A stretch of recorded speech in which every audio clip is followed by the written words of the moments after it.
कांग्रेस की नफरत उससे परमानेंट हो जाती है। अभी इस चुनाव में भी कांग्रेस ने फिर से मुझे गालियां देने का काम शुरू कर दिया है। मैंने देखा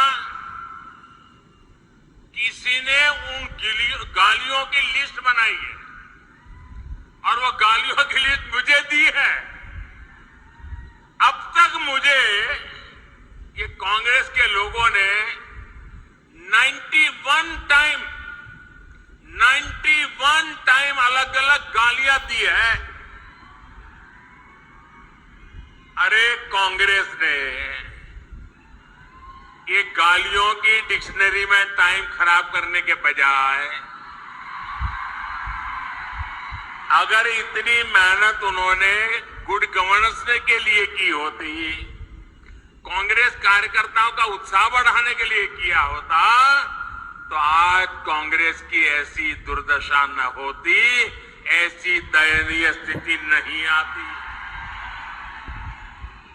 लेकिन साथियों, जो भी गरीब के लिए काम करता है, जो देश के लिए काम करता है, उसे अपमानित करना ये कांग्रेस का इतिहास है।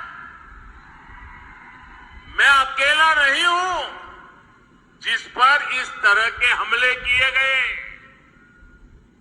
आपको मालूम है पिछले चुनाव में चौकीदार चोर चलाया, फिर आगे बढ़ गए मोदी चोर चलाया, फिर पूरा ओबीसी समाज चोर है चलाया, और अभी तो चुनाव की शुरुआत हुई कर्नाटका में, और मेरे लिंगायत भाइयों बहनों को भी चोर कहने की हिम्मत कर। कांग्रेस के लोग कान खोल करके सुन ले, आपने जब जब जिसको गाली दी है, उन्होंने आपको ऐसी सजा दी है, ऐसी सजा दी है, आप दोबारा खड़े नहीं हो पाए हैं। इस बार कर्नाटका में भी ये गाली का जवाब, इनके सम्मान पर जो चोट पहुंची है, उसका जवाब वोट से दिया जाएगा, वोट से दिया जाएगा। भाइयों बहनों, जब ये लोग मुझे गाली देते हैं, अब इतनी गालियां हो गई 91, और उनके टॉप मोस्ट नेता देते रहे, कोई ऐसे नहीं, छोटे मोटे कार्यकर्ता नहीं।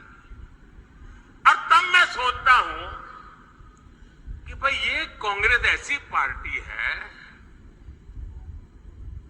उसने तो संविधान निर्माता बाबा साहब आंबेडकर को भी ऐसी ऐसी गालियां दी थी, बाबा साहब को भी छोड़ा नहीं था। एक बार खुद बाबा साहब ने सार्वजनिक तौर पर विस्तार से बताया था कि कांग्रेस उन्हें बार बार गालियां देती है। कांग्रेस ने बाबा साहब को क्या क्या नहीं कहा। कांग्रेस बाबा साहब को राक्षस, राष्ट्रद्रोही, दगाबाज दोस्त, आप सुनकर के हैरान हो जाएंगे। उस जमाने में बाबा साहब जैसे महापुरुष को कांग्रेस ने ऐसी ऐसी गालियां दी थी। कितने ही अपमानजनक शब्दों से वो आए दिन बाबा साहब को अपमानित करते थे। आज भी हम लोग देखते हैं कि कांग्रेस कैसे वीर सावरकर जी को गालियां देती रहती है। कांग्रेस ने देश के जिन महान सपूतों को गालियां दी है, बड़े से बड़े महापुरुष उनकी गालियों के शिकार हुए हैं। और जब ये सब मैं देखता हूं तो मुझे लगता है चलिए कांग्रेस भी मुझे इतना उन लोगों की तरह सम्मान देती है जो उन्होंने बाबा साहब आंबेडकर को दिया,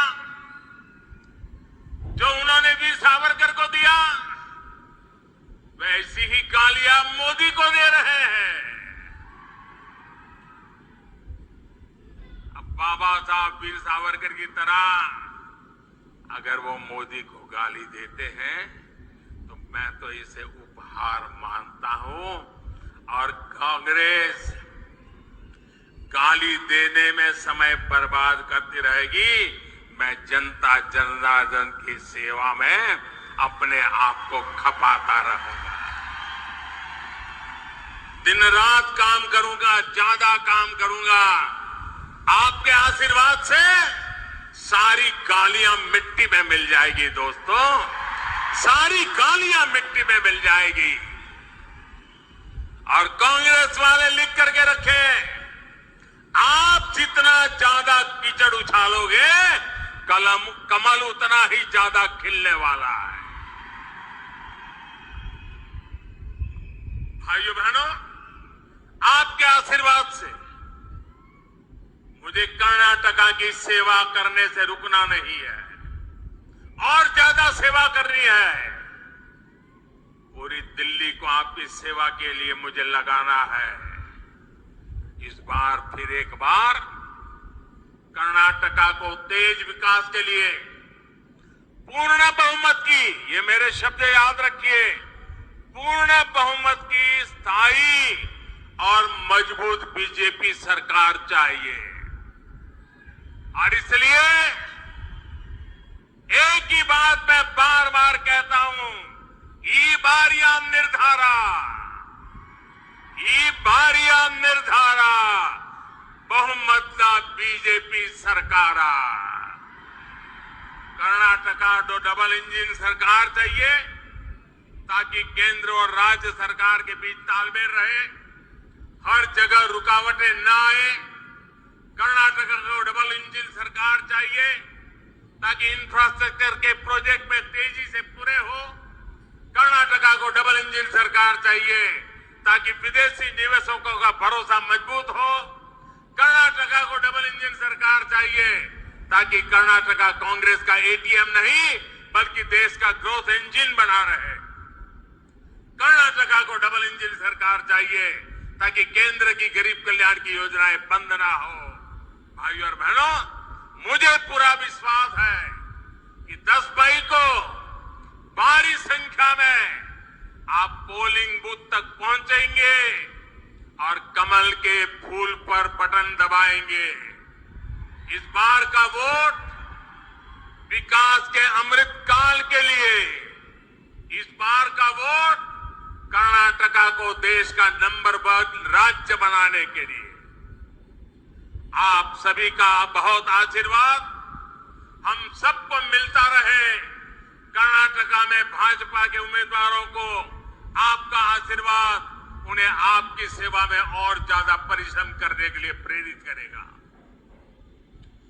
भाइयों बहनों, इतनी शानदार सभा कर दी, अब ऐसा तो नहीं होगा ना बस अब तो काम हो गया है, चलो जाओ सो जाओ, अब तो जीत जाएंगे, ऐसा नहीं करोगे ना? जरा जवाब दीजिए, नहीं करोगे ना? बूथ में जाओगे, हर घर जाओगे, मतदाताओं को मतदान के लिए निकालोगे, भाजपा की बात बताओगे, पक्का करोगे? अच्छा, मेरा एक काम करोगे आप लोग? करोगे बताइए, पक्का करोगे? ईमानदारी से करोगे? घर घर जाकर के करोगे? तो एक काम करिए, 10 मई के पहले सभी मतदाताओं के घर जाइए और जाकर के उनको कहिएगा कि आपके सेवक मोदी जी हमारे बीदर जिले में आए थे और आपके सेवक मोदी जी ने आपको नमस्कार कहा है। ये मेरे नमस्कार उनको पहुंचाओगे, हर माता बहनों को पहुंचाओगे, मेरे नमस्कार अगर पहुंचाओगे ना तो मुझे उनके आशीर्वाद मिल जाएंगे और उनके आशीर्वाद से मेरी ऊर्जा इतनी बढ़ जाती है कि मैं दिन रात और ज्यादा काम कर सकता हूं। और इसलिए मेरे लिए आपको ये काम करना है, हर घर जाकर के कहना है कि आपका सेवक मोदी आया था, मोदी ने आपको नमस्कार कहा है। बहुत बहुत धन्यवाद।